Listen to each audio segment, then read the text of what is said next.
उपासक की अंतर्दृष्टि कब आती है? सेवा, स्वाध्याय, सुमिरन, सत्संग, फिर अंतर्दृष्टि समाधि। जो सेवा में प्रमादी है, भगवत सेवा, गुरु सेवा, समाज सेवा, वो किसी मार्ग का पथिक नहीं है, किसी मार्ग का पथिक नहीं है। बड़े बड़े महापुरुष जो ब्रह्मबोध हो गए या भगवत तत्व में स्थित हो गए, उनको भी इस भगवत स्वरूप समाज की सेवा करनी ही पड़ी। शरीर में जब तक हमारे बल है तब तक हमें समाज स्वरूप, भगवत स्वरूप, गुरु स्वरूप, वो एक ही परमात्मा बैठा है, हमें सेवा में तत्पर रहना है। क्योंकि शरीर से बहुत जन्मों में अशुभ कर्म हुए हैं, उनका क्षय सेवा से होता है। प्रगट शरीर से जब हम सेवा करते हैं, इसका प्रभाव मन पर पड़ता है। जो हम क्रियाएं करते हैं उनका प्रभाव मन पर पड़ता है। यदि अशुभ क्रियाएं हैं तो मन गंदा संकल्प करने वाला मलिन होता चला जाएगा। शुभ क्रियाएं हैं तो थोड़ा पवित्र होता जाए। लेकिन आपकी शुभ अशुभ दोनों से परे क्रियाएं भगवत स्वरूप, तो आपका मन भगवत स्वरूप हो जाएगा। तब अंतर्दृष्टि खुलती है, एक एक इंद्रिय परम पावन हो जाती है। ये 7 बातें पूज्य श्री राधा बाबा आदेश कर रहे हैं, अंतर्दृष्टि खोलने के लिए है। साधक प्राणों की बाजी लगा करके भी इनका कभी उल्लंघन न करे तो 4 अनर्थों का अपने आप नाश हो जाता है। आगे वर्णन आएगा। प्रेम ही अंतर्दृष्टि है। प्रेम नेत्र, हरिवंश नेत्र, हिय के नयन निहार, अंतर्दृष्टि, ये एक ही शब्द के बहुत से पर्यायवाची हैं। प्रेम नेत्र कह रहे, प्रेम न बाड़ी नीपजे, प्रेम न हाट बिकाए, राजा परजा जेहि रुचे, शीस दे ले जाए। समझो, प्रेम ये बाजारू वस्तु नहीं कि खरीद लोगे पैसा देके। प्रेम ये ऐसा नहीं कि खेती बाड़ी है आप मेहनत करके इसे उपजा लोगे, नहीं। बोले चाहे राजा हो या प्रजा हो, जिसे भी प्रेम चाहिए शीस दे ले जाए। नारायण अति कठिन है, हरि मिलन की बाट, या में पग पीछे धरे, प्रथम शीस दे काट। प्रथम शीस दे काट, शीस दे ले जाए, इसका क्या भाव होता है? अहम का समर्पण, बिका हुआ मैं हूं, मेरी कोई इच्छा नहीं, मेरी कोई चाह नहीं, अब जो ही कहें करें हम सोई, और जैसा वो करते जोई जोई प्यारो करे, सोई मुझे भावे। बात हो गई। प्रेम नेत्र खुलने का अधिकारी हो गया। ये अहम ही तो नचा रहा है। ये कभी वैराग्य में बैठा लेगा, कभी तपस्या में, कभी भोगों में, कभी प्रमाद में। इसके अनुसार थोड़ी भूमिकाएं बनती हैं भक्ति की या ज्ञान की।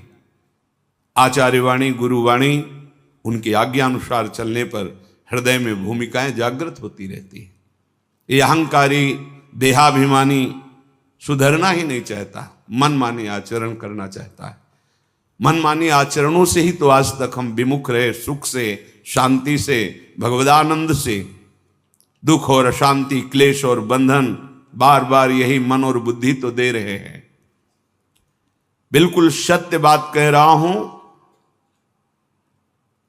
इसे केवल सुनना ही मत समझ लेना। पूज्य राधा बाबा के वचन। ये 7 आए बिना तुम चाहे प्रेम के प्रवचन कर लो, चाहे सुन लो, प्रेम तुम्हारे हृदय में जागृत नहीं होगा, अंतर्दृष्टि नहीं खुलेगी। श्रीपाद कह रहे अंतर्दृष्टि पश्य वृंदावनस्य, अंतर्दृष्टि से वृंदावन का दर्शन होता है। हमारी देखो बाहर नेत्र तो हैं पर त्रिगुणात्मिका माया के हैं। स्त्री दिखाई देती, पुरुष दिखाई देता है, जड़ दिखाई देता है, चैतन्य दिखाई देता है, अच्छा दिखाई देता है, बुरा दिखाई, ये कुछ नहीं। यहां सब चिदानंद वपु, प्रियाजू की सहचरियां और दिव्य एक पत्ते की कांति के बराबर भी महामहिम वैकुंठ नहीं है। ये वृंदावन है। वृंदावन द्युति पत्र की उपमा को कछु नाही, कोटि कोटि बैकुंठ हो तेईसम कहे न जाए। क्यों कि एक एक पत्ते और फूल में मेरी लाडली जू का प्रतिबिंब पड़ता है। पत्र प्रसून बीच प्रतिबिंब ही नख सिख प्रिया जनावे। कहां बैकुंठ में वो सुख तो सखाओं को भी अच्छा नहीं लगा बैकुंठ का। फिर नित्य प्रिया प्रीतम के अंग सेवी सहचरी भाव अलग। तो वृंदावन अंतर्दृष्टि पश्य।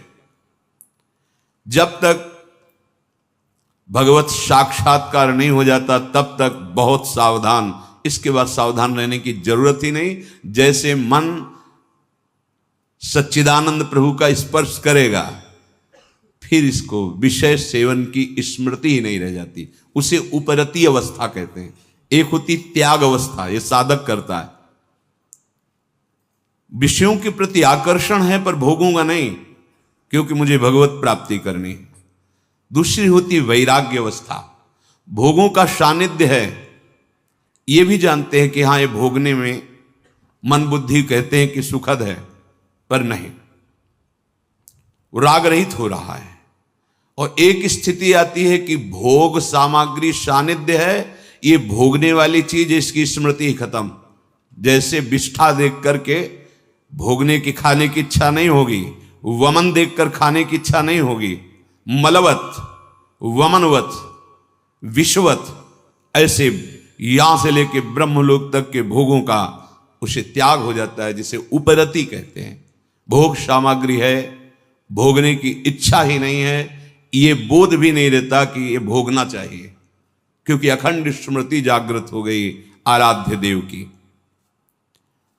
पहला उपासक को शांत लक्षण धारण करना है।